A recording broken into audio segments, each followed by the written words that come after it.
दुनिया में आपको अटैचमेंट भी आनी चाहिए और डिटैचमेंट भी आनी चाहिए। पकड़ना भी आए और छोड़ना भी आए। दुनिया में बसना भी आए, लेकिन दुनिया में फंसना नहीं है।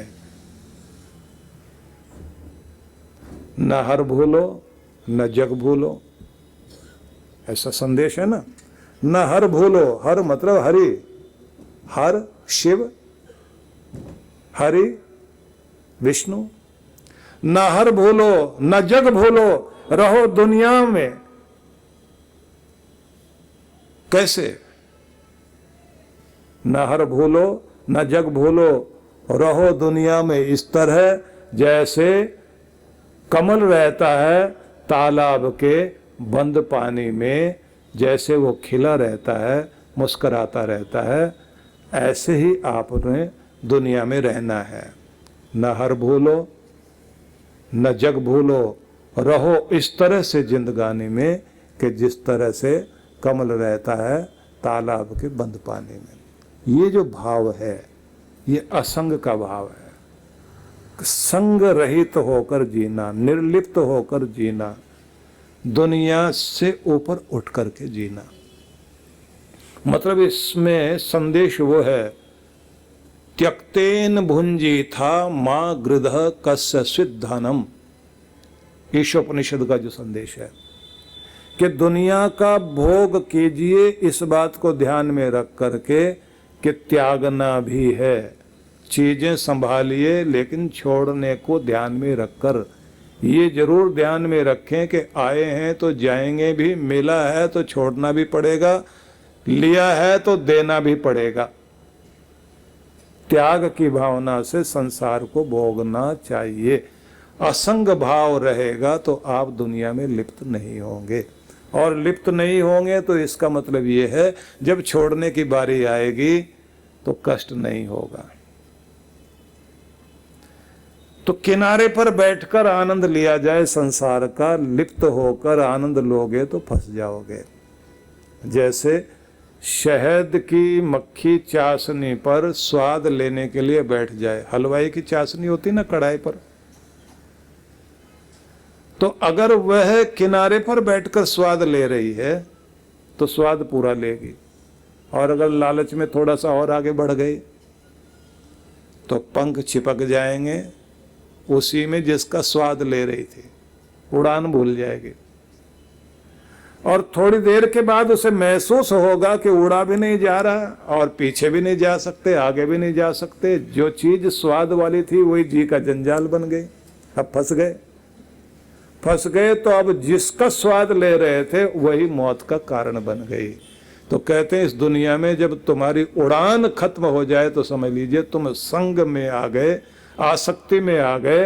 अब तुम उड़ नहीं सकते, पंख भी फंस गए, और जो चीज स्वाद दे रही थी वही विषय अब तुम्हें मारने वाले बन गए। इसलिए आप किनारे पर बैठकर दुनिया का स्वाद लीजिए, चखो जरूर, बसो जरूर, फंसो नहीं। इस दुनिया में रहना चाहिए, दुनिया का आनंद लेना चाहिए। सब रिश्तों का आनंद लो अपने, और घर में रहो भी सही, अपने पोते पोतियों को खिलाओ, लेकिन इतना मोह मत करो। इतना तो उनके माँ बाप भी नहीं प्यार करते जितने आप मोह में दादा दादी नाना नानी इतने पागल होकर पीछे पीछे घूमते हैं। और अगर बहू पास नहीं आने दे पोतरे को पोते को तो रोना शुरू कर देंगे। बहू ने बच्चे को रोक लिया, पास नहीं आने देते। रोके ना रोके उसकी मर्जी, उसका बच्चा।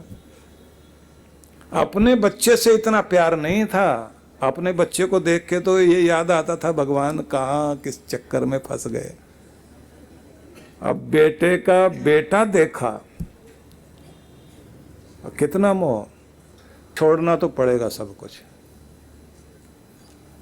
तो प्रेम रखिए, मोह नहीं रखिए। अपने बच्चों से भी प्यार रखो, अपने घर से, मकान से, दुकान से, जमीन से, जायदाद से, सबसे प्यार रखिए। प्यार का मतलब है कि बहता हुआ पानी जो निर्मल है, जो पवित्र है। मोह का मतलब है रुका हुआ पानी जिसमें सड़ांध आने लग जाती है। मोह जो है वो आपको घर में बांधे रखता है।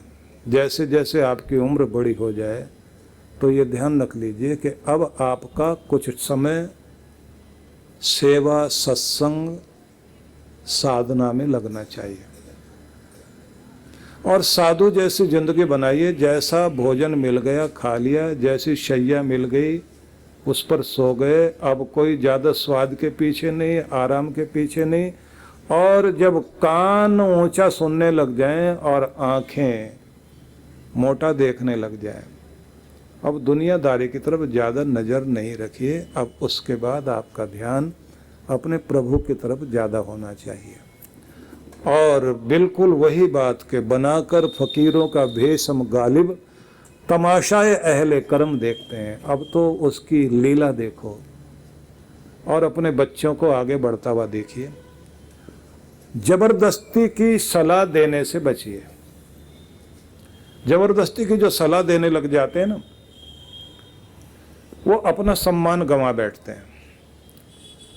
स्वाद पर नियंत्रण लगाना चाहिए। बुजुर्ग हो जाए तब स्वाद पर नियंत्रण लगाइए, क्योंकि स्वाद में आप खाओगे तो फिर पेट में रात में जो है बादल गरजेंगे, मुश्किल होगी, पेट दर्द करेगा। स्वास्थ्य को ध्यान में रखिए, सेहत को ध्यान में रख करके खाइए, स्वाद को ध्यान में रख करके नहीं खाइए। चलना फिरना ज़्यादा होना चाहिए। शरीर का चलना ठीक है, जबान का चलना कम से कम होना चाहिए। बुढ़ापे में यही एक मुसीबत है, जबान ज़्यादा चलती है, खुद कम चलता है। बैठे बैठे जबान चलाता रहेगा और कुछ तो ऐसा बोलते हैं उनका पता ही नहीं लगता बटन कहाँ है बंद करने वाला। कुछ के साथ में उनके घर के लोग बैठे रहते हैं, जब कोई मिलने वाले आते हैं तो बराबर में बैठे बैठे बच्चे जो है उनका घुटना हाथ वाथ दबाते रहते हैं, बस बस पिताजी बस बस बस बस। उसके बाद भी वो एक बार शुरू हो गए, कहाँ कहाँ की एक बात 10 बार सुना ली, उसके बाद भी 11वीं बार पे सुनाते हैं और ऐसे सुनाते हैं जैसे पहली बार सुना रहे हैं। और बच्चों को भी एक एक डायलॉग याद रहता है, वो भी कह रहे होते हैं इसके बाद आपने ये शब्द बोलना है, बोलते रहते हैं। तो आप अपना कम से कम बोलना और नाप तोल के खाना और अपनी दिनचर्या को बहुत अच्छे से संभालना चाहिए।